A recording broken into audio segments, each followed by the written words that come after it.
ધર્મની, અમારી સભ્યતાની આ પ્રતિષ્ઠા છે. એ પ્રતિષ્ઠા માટે જે અમારો ધર્મ તમે સાચવીને રાખ્યો છે, આગળ પણ રાખશો, એના માટે તમને બધાને ખૂબ ખૂબ ધન્યવાદ.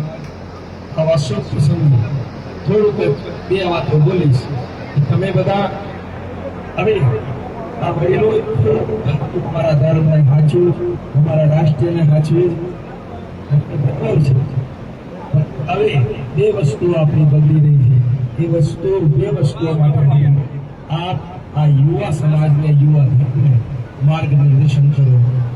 આપણે કિસાન છીએ, આપણી ફસલ અને આપણી નસ્લ બે વસ્તુઓ આપણી બગડી રહી છે. આ બે વસ્તુઓને આપણે સુધારીએ. આપણી નસ્લ એટલે આપણી સંતાનો, આપણા સંસ્કારો, આપણો ધર્મ, આપણી સભ્યતા બધું ભૂલી રહી છે. એના માટે તમે માર્ગદર્શન કરીને અમને આપો. આપણી ફસલ એટલે આપણી ફસલમાં જે ઝેરીલી દવાઓ આપણે નાખી રહ્યા છીએ, યુરિયા ઇત્યાદિ, આપણા કેમ કે આપણે બધું કમાઈ રહ્યા છે શાના માટે? આપણા પરિવાર માટે. અને આ બધું આપણા પરિવારને ખવડાય અને આપણા પરિવારને કેન્સર, ડાયાબિટીસ, બીપી આવી બધી બીમારીઓ આપણે આપી રહ્યા છીએ. આના ઉપર તમે થોડું વિચારો. બીજું બધુંમાં ભલે તમે રાસાયણિક નાખો, પણ તમે તમારા પરિવાર પૂરતું અનાજ પ્રાકૃતિક કરો, સારી ખેતી કરો, શાકભાજી સારી કરો, તમારા પરિવારને ખવડાવો, જેનાથી કે તમારો પરિવાર રોગમાં ના જાય. આજે સમાજ જેટલું કમાવતો હોય એમાં પૈસો બે જ જગ્યાએ એનો વપરાય છે. 80% પૈસો દવાખાનામાં અને શિક્ષણમાં વપરાઈ રહ્યો છે. પોતાના ભોગમાં એટલું નથી વપરાયું. સરકાર જે કોઈ સબસિડીઓ આપતી હોય એ ભલે બંધ કરે, પણ શિક્ષણ અને દવાખાનું એકદમ મફત કરી દે ને સમાજ કમાઈ લેશે, આ છોકરાઓ કમાઈ લેશે અને વાપરી લેશે.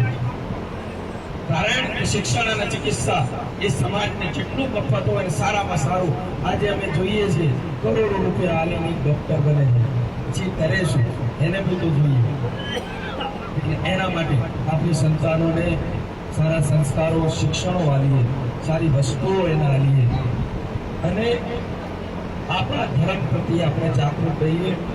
આ વડીલોનું આટલું જ નિવેદન છે. અને યુવાનોને હું હાથ જોડી નિવેદન કરું, તમે ગમે જેવા હશો પણ તમારા મા બાપનું માન સન્માન રાખજો. એનાથી તમારો માન સન્માન નમશે. તમે તમારા મા બાપ સામે ઝૂકશો ને તો સંસારમાં કોઈ સામે તમારે ઝૂકવાનો વાતો ના આવે, દિવસ ના આવે. એટલે મા બાપનું સન્માન સાચવજો. આપણા ધર્મ પ્રત્યે જાગૃત રહેજો.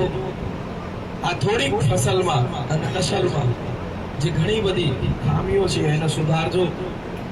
આ રોગોથી તમે મુક્ત થાવ. કારણ કે અમને દુઃખ થાય છે જ્યારે અમારો સેવક અમારે જોડે આવે અને કહે કે મારા કુટુંબમાં કોઈને કેન્સર થઈ ગયું છે.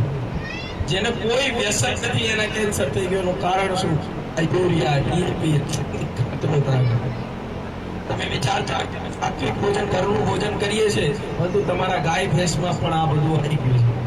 એટલે એક ગાય અથવા એક ભેંસ એવી રાખો જેનું દૂધ વાપરો, એને પ્રાકૃતિક ખેતી ખવડાવો, પ્રાકૃતિક ચીજો ખવડાવો અને એને તમે વાપરો.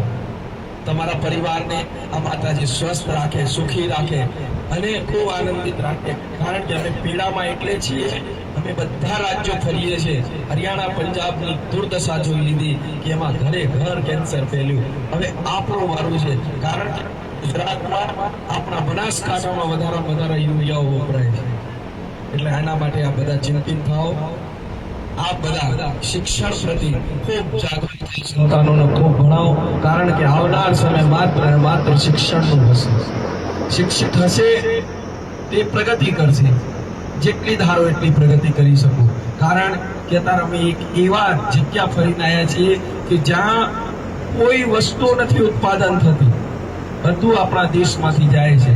પાણી પણ આપણા દેશમાંથી જાય એવું દુબઈ શહેર ખૂબ વિકસિત થઈ ગયું, માત્ર શિક્ષિત અને એની કાનૂન વ્યવસ્થાને લીધે. આપણે પણ જાગૃત થઈએ. આપણે રાષ્ટ્રને ના સુધારી શકીએ પણ આપણા ઘરને સુધારી શકીએ. આપણા ઘરને શિક્ષિત કરી શકીએ. આપણા ઘરને, પરિવારને, સમાજને સારી સંતાનો આપણે આપીએ.